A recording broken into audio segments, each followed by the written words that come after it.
In the first 4 months of 2024, standalone grid-scale batteries in ERCOT earned an annualized average of $62,000 per megawatt. And batteries that were co-located with wind or solar sites earned 52% less than this over the same period. However, it's not really fair to judge a co-located battery against a standalone system. The co-located battery is there predominantly to enhance the performance and revenue opportunities of the entire renewable site. During periods of curtailment, the battery can divert output from the generator and charge itself up in doing so.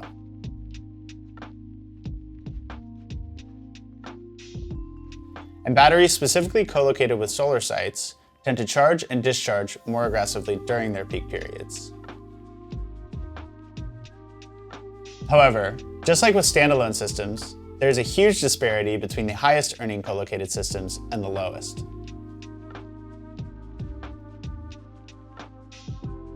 With Modo's new custom indices tool, subscribers can now build personalized benchmarks like this one on the Modo platform. Group sites by duration, location, and owner, or even get more specific and choose whichever sites you'd like to see.